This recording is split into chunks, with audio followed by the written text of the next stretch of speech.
J'ai pris assez de temps l'année passée pour étudier de manière intensive le sujet de la miséricorde de Dieu. Et j'ai découvert que malgré que c'est un sujet et un thème qui est vastement discuté dans le corps du Christ, vraiment beaucoup de personnes n'ont pas pris le temps d'étudier cela de manière doctrinale. Et parce que nous n'avons pas pris le temps d'étudier cela, beaucoup de personnes n'ont pas vraiment reçu les bénédictions et les bénéfices qui viennent de ce puissant et profond concept spirituel. J'ai entendu des prédicateurs prêcher sur la miséricorde de Dieu et la moyenne des chrétiens ont juste une connaissance de la miséricorde de Dieu. Et pour eux, quel que soit ce que c'est juste un profit. Et ça, c'est assez pour la réception. Seigneur, n'importe où cette miséricorde se trouve, nous savons que cela aide. Et comme cela, je la reçois. Et il ne peut pas avoir une réception propre s'il y a l'ignorance. Alléluia. Alors, j'ai pris assez de temps pour étudier de manière intensive toute l'idée entière concernant la miséricorde de Dieu. Et par le privilège de la grâce de Dieu, j'ai enseigné sur la miséricorde de Dieu pendant plusieurs années. Mais j'étais surpris moi-même lorsque j'ai commencé à étudier le sujet de la miséricorde. J'étais exposé au niveau d'ignorance et combien je ne connaissais pas concernant la miséricorde de Dieu. Alors j'espère que Dieu nous accordera la grâce pour qu'avec le temps que nous avons, pour que la vie de quelqu'un change réellement. La liberté est connectée à la connaissance et vous connaîtrez la vérité.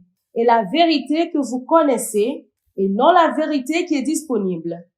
Celle que vous connaissez, cela maintient et soutient la capacité de vous rendre libre. Vous connaîtrez la vérité. Il y a une relation entre la connaissance et la liberté. Alléluia. Gloire à Dieu. Dans mes études sur le sujet de la miséricorde, j'ai découvert qu'il y a 4 couches que vous devez comprendre, 4 couches de pensée, que si vous ne les comprenez pas, est la réception de la miséricorde de Dieu très difficile.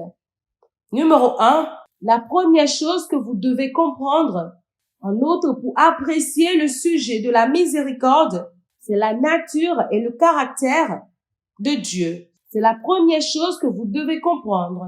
C'est impossible de réellement comprendre la miséricorde de Dieu si vous ne comprenez pas la nature et le caractère de Dieu.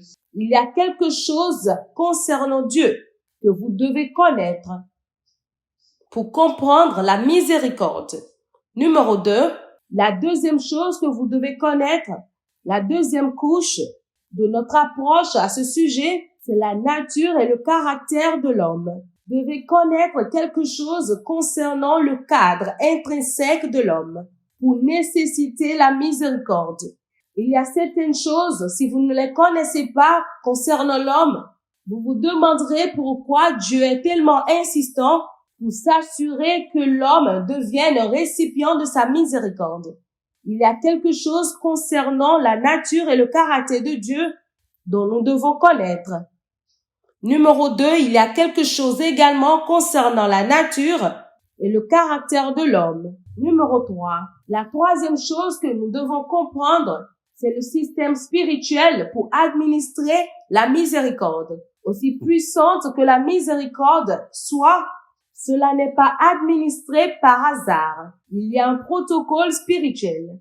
Cela veut dire qu'il y a des gens aussi moins coûteuses et aussi libres que la miséricorde soit. Il y a des gens qui ne seront jamais capables d'être des récipients de la miséricorde. Est-ce que nous apprenons déjà? Faisons un récapitulatif. Numéro 1, la nature et le caractère de Dieu. Numéro 2, la nature et le caractère de l'homme. Numéro 3, le système spirituel pour administrer la miséricorde. Et maintenant, finalement, nous voyons les bénédictions et les profits ou les avantages de la miséricorde. Si vous approchez votre sujet de miséricorde sous cet angle, je vous garantis que vous comprendrez la miséricorde de Dieu d'une manière selon laquelle vous n'avez jamais vu auparavant. Accorde-nous la compréhension dans le nom de Jésus. La nature de Dieu, La Bible nous dit un certain nombre de choses à propos de Dieu. Rappelez-vous, principalement la manière dont nous connaissons Dieu, c'est à travers les Écritures. Il y a 4 manières par lesquelles la Bible a permis aux croyants de connaître Dieu. En apprenant et en connaissant Dieu, il y a seulement 4 plateformes qui nous ont été données dans les Écritures. Numéro 1, lui-même, il est l'Écriture. La première manière par laquelle nous connaissons Dieu, c'est par les Écritures. La deuxième manière par laquelle nous connaissons Dieu, c'est à travers ses noms. Les différentes dimensions de Dieu sont capturées dans ses noms. Alors, pendant que vous étudiez les noms de Dieu, cela vous expose aux dimensions multifacettes de Dieu. La troisième manière par laquelle nous connaissons Dieu, c'est en étudiant l'homme Jésus. La Bible l'appelle, selon Hébreux chapitre 1, verset 3, l'image expresse du Dieu invisible. Alors ce Dieu invisible, qui était plein de mystères et de mysticisme, les prophètes nous ont donné l'aperçu de cette déité. Et Jésus est venu, et parmi toutes les raisons pour lesquelles Jésus est venu sur la terre, ce n'était pas seulement pour mourir. Jésus est venu comme manuscrit. Il est venu en tant qu'une correction à notre perception concernant Dieu. Parce que jusqu'à ce qu'il apparaisse, personne ne pouvait connaître Dieu précisément. Les prophètes avaient seulement des ombres et des types. Ils pouvaient seulement nous donner aussi longtemps ou aussi loin que leur connaissance pouvait y aller. Mais Jésus est venu en tant qu'une parfaite théologie et une explication de Dieu. Pour que toutes choses sur lesquelles nous avons été confus autrefois, concernant la nature de Dieu que nous vérifions maintenant, utilisant la personne de Jésus. Alors si la Bible nous dit que Dieu est amour, nous avons le droit de douter de cette affirmation, jusqu'à ce que nous vérifions cela en Jésus. N'est-ce pas? Lorsque la Bible nous dit que Dieu est tout puissant, nous avons le droit de dire que c'est un mensonge, jusqu'à ce que nous vérifions cela. Alors Jésus est venu comme un système de vérification. Alors toute chose que la Bible dit que Dieu est et que vous n'avez pas vu en Jésus, cela était une erreur dans la personne qui l'a reçu. Et bien sûr, la dernière chose par laquelle nous connaissons Dieu, c'est à travers l'expérience. Job a dit, j'ai entendu parler de toi avec mes oreilles, mais maintenant mes yeux t'ont vu. Mais ce n'est pas là où je m'en vais. Je vous montre seulement que les Écritures révèlent certaines choses à propos de Dieu que nous devons connaître. La première information concernant Dieu que la Bible nous a dit, une expression qui ne peut pas être erronée, c'est que Dieu est amour. Que tout le monde répète après moi. Dieu est amour. 1 Jean chapitre 4, s'il vous plaît, et verset 8. L'apôtre Jean nous enseigne ici quelque chose concernant la nature de Dieu. Dieu est amour. La Bible dit que celui qui n'aime pas n'a pas connu Dieu, car Dieu est amour. La Bible ne nous dit pas que Dieu a l'amour. La Bible ne dit pas seulement que Dieu a montré l'amour, mais Dieu est amour. Psaume 145, s'il vous plaît, à partir du verset 8 au verset 9. Psaume 145, du verset 8 au verset 9. Voilà ce que ça dit. L'Éternel est miséricordieux et compatissant. Est-ce que ça se trouve dans votre Bible? Il dit qu'il est lent à la colère et plein de bonté. Voici une information très puissante concernant Dieu. Verset 9. L'Éternel est bon pour combien de personnes? Envers tous. Alors, s'il vous plaît, prêtez attention à toutes ces informations parce que nous aurons besoin d'elles dans la compréhension de comment la miséricorde fonctionne. Numéro 1, rappelez-vous que Dieu est amour. Maintenant, la Bible nous dit que Dieu est miséricordieux et compatissant, qu'il est lent à la colère. Ça, c'est une très bonne information. Lent à la colère. Et ensuite, la Bible dit qu'il est plein de bonté. Verset 9, il dit, l'Éternel est bon envers tous, et ses compassions s'étendent sur toutes ses œuvres. Ça, c'est une information très puissante. Cela veut dire que toute personne et toute chose sont des récipients ou des récepteurs potentiels de la miséricorde de Dieu.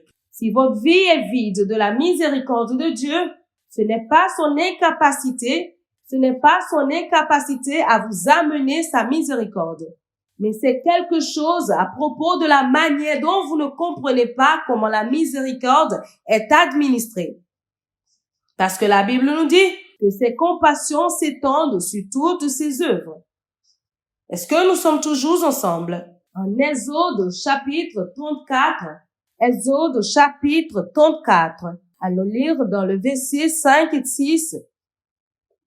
Exode 34, versets 5 à 6. La Bible dit, l'Éternel descendit dans une nuée. C'était sa rencontre avec Moïse. Se tint là auprès de lui et proclama le nom de l'Éternel. C'était quoi la proclamation? La Bible dit, et l'Éternel passa devant lui et s'écria, l'Éternel, l'Éternel, Dieu miséricordieux et compatissant, lent à la colère, riche en bonté, en fidélité. C'était Dieu qui proclamait son nom. Et parmi ces plusieurs noms, il a dit qu'il est miséricordieux. Ce n'est pas seulement ce que je fais, c'est qui je suis. Un nom, c'est un moyen d'identification, n'est-ce pas? Alors, si je vous appelle par votre nom, je vous identifie, mais également un nom peut être aussi une révélation par rapport aux choses que vous faites. Par exemple, si je dis docteur tel et tel, cela peut être directement une personne médicale. Et déjà, à partir de votre nom, je peux savoir que vous êtes un personnel médical. Et Dieu disait, parmi toutes ces choses que j'aimerais que tu te souviennes, c'est que je suis miséricordieux, je suis gracieux, compatissant. Alors, 3 choses rapidement à propos de Dieu que nous avons trouvées dans les Écritures. Numéro 1, Dieu est amour. Numéro 2, il est miséricordieux et compatissant. Il est lent à la colère. Il est riche en bonté. Et sa miséricorde s'étend sur toutes ses œuvres. Ça, c'est très puissant. Il y a certaines bénédictions dans la Bible que la Bible nous dit clairement qu'il en a donné à certains. Est-ce que vous avez déjà lu cela dans votre Bible? Par exemple, l'administration des dons ministériels. La Bible dit qu'il a donné à certains.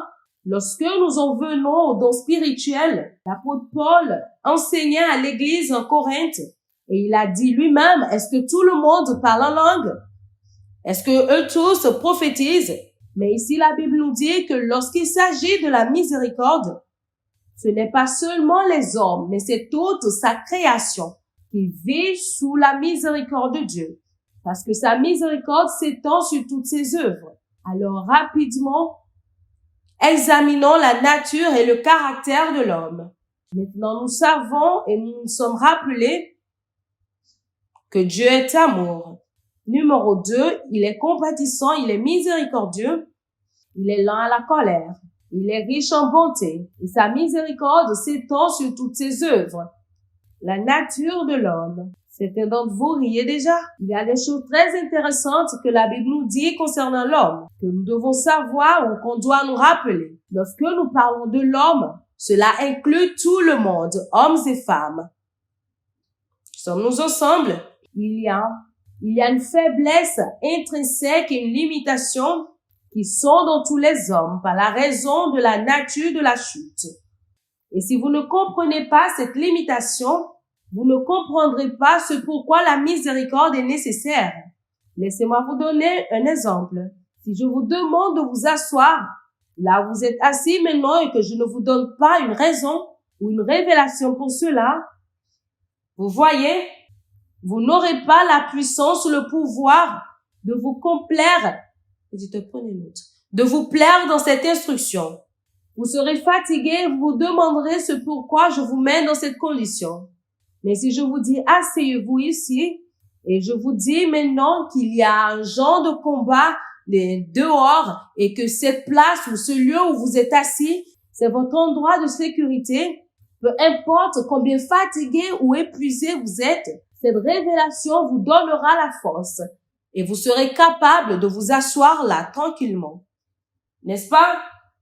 La nature de l'homme. Le psaume 61 est un psaume très dérangeant. Dérangeant pourquoi? Parce que le psalmiste, en ce moment, déversait son cœur.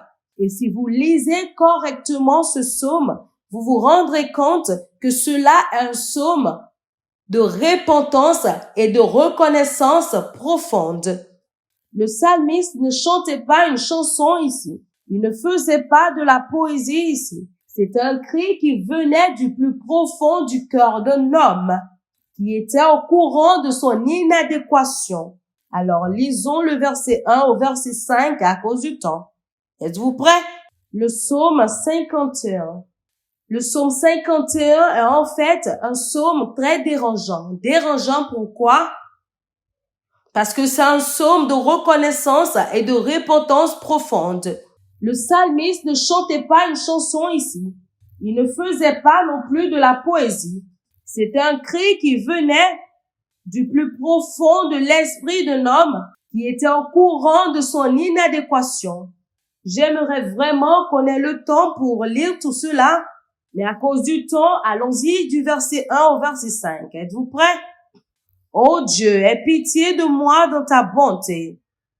Selon ta grande miséricorde, efface mes transgressions. Lave-moi complètement de mon iniquité. Prenez note de ce mot. Et purifie-moi de mon péché. S'il vous plaît, est-ce que vous voyez immédiatement qu'il y a une différence entre iniquité et péché? Il dit, lave-moi complètement de mon iniquité et purifie-moi de mon péché. Laissez-moi vous dire la différence. Les deux sont vraiment liés, mais ce n'est pas la même chose. L'iniquité, c'est un état perpétuel et volontiers de rébellion. Cela est appelé iniquité. C'est perpétuel, c'est continuel. Cela est vraiment volontiers, un état de rébellion. Le péché, en un mot, c'est la désobéissance. En un mot, le péché, c'est la désobéissance. Sommes-nous ensemble? Alors, si vous allez interpréter ceci à la lumière de ce que je viens juste de vous dire, lave-moi complètement de ma rébellion et purifie-moi de ma désobéissance. Verset suivant, car je reconnais mes transgressions et mon péché est constamment devant moi. Verset 4, j'ai péché contre toi seul et j'ai fait ce qui est mal à tes yeux, en sorte que tu seras juste dans ta sentence, sans reproche dans ton jugement. Lisons le verset 5 ensemble, s'il vous plaît. C'est une triste nouvelle, mais c'est la vérité. 1, 2, lisons. Voici, je suis né dans l'iniquité et ma mère m'a conçu dans le péché. Ça, c'est une information très puissante concernant l'homme. Le psalmiste, dans son état de repentance, a recherché cependant de la manière dont il était la royauté, il était un grand homme. Il a maintenant réalisé que malgré son amour pour Dieu, il y avait des limitations et des décombres autour de sa vie. Il a apporté cela à ses genoux et dans ses recherches, il a découvert qu'il y avait quelque chose qui poussait cette nature.